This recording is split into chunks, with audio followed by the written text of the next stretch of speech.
speak to Simon McGregor-Wood, who's at the headquarters of the ruling party. Simon, it's looking like a good result then for Mark Rutte and a disappointing one for Geert Wilders. Yes, that's right. I mean, in fact, it is in line with the polls of the last few days. You're right to say the world's focus was very much on the possibility of another populist shock, this time provided by Geert Wilders and his extreme right-wing Freedom Party, and it simply hasn't materialised. He has a track record, actually, of doing very well in the polls, everyone panicking, and then it seems at the last minute the Dutch voter pulls back and chooses another direction. He's gained 4 seats from the 15 he currently has. That's 19, but it's well behind Mark Rutte's VVD party. They appear to be on 31 seats and can claim victory in this election. And there are a number of other centrist parties, liberal parties, right-of-centre Christian Democrats, a new ecology left-wing party, the Green Links party. They've all done quite well. So the centre ground is fractured with lots of different parties achieving quite good numbers of seats according to the polls. But the big headline is Geert Wilders did not break through.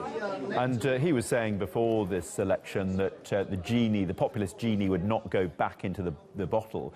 But it seems from what you're saying that the shape of the parliament will mean his views are completely excluded.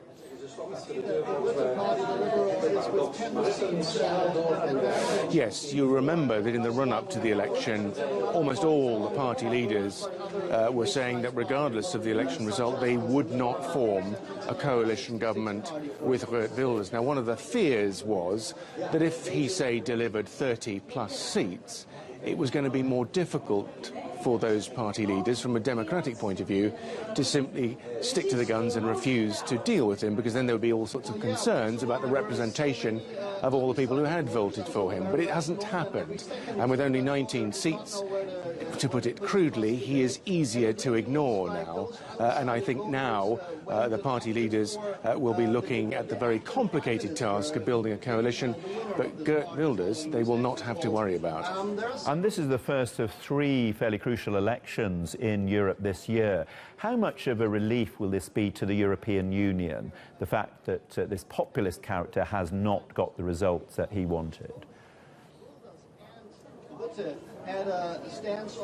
Yes, I think there will be sighs of relief in Brussels this evening, John, because coming on the heels of the Brexit vote, Geert Wilders, one of his many controversial platforms, was very anti-EU, very much regaining national sovereignty, whipping up a narrative of Brussels meddling with the internal dynamics of this country, and he was promising, if he scored big, that he would deliver a referendum on EU membership, and very quickly and skillfully coined the phrase Nexit. And of course, in the context of the other elections in France and Germany to follow later this year, people were watching very closely as to how he would do and to what extent it would provide us a further stretch to the cohesiveness of the European Union. But as I say, with only 19 seats, just a marginal increase on his vote share from last time, that threat appears to have dissipated as well.